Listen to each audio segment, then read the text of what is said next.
Trevor the traction engine enjoyed living in the vicarage orchard. Edward came to see him every day, but sometimes Trevor didn't have enough work to do. I do like to keep busy all the time, he sighed one day. And I do like company, especially children's company. Cheer up, smiled Edward. Sir Topham Hatt has work for you at his new harbor.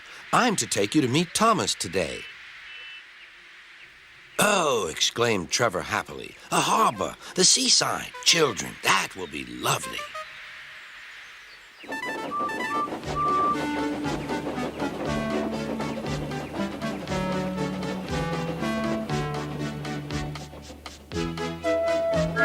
Thomas was on his way to the harbor with a trainload of metal pilings. They were needed to make the harbor wall firm and safe. Hello, Thomas, said Edward.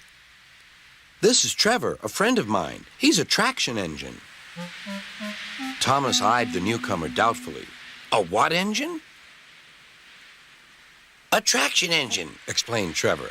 I run on roads instead of rails. Can you take me to the harbor, please? Sir Topham Hatt has a job for me. Yes, of course, replied Thomas, but he was still puzzled. Workmen coupled Trevor's car to Thomas's train, and soon they were ready to start their journey.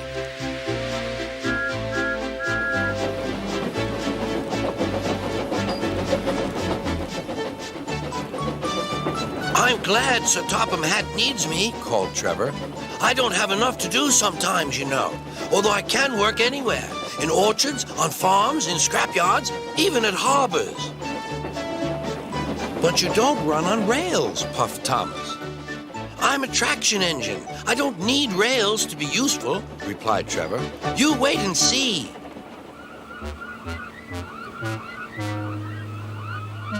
When they reached the harbor, they found everything in confusion. Cars had been derailed, blocking the line, and stone slabs lay everywhere. We must get these pilings past, said Thomas's driver.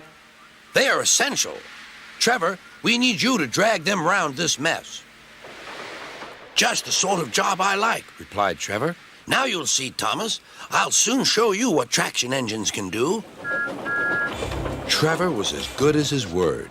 He dragged the pilings clear with chains and towed them into position. Who needs rails? He muttered cheerfully to himself.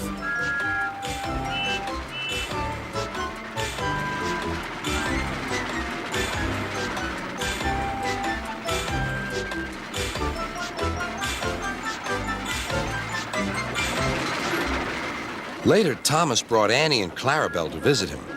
Thomas was most impressed. Now I understand how useful a traction engine can be. The coaches were full of children. Trevor gave them rides along the harbor. He liked this best of all.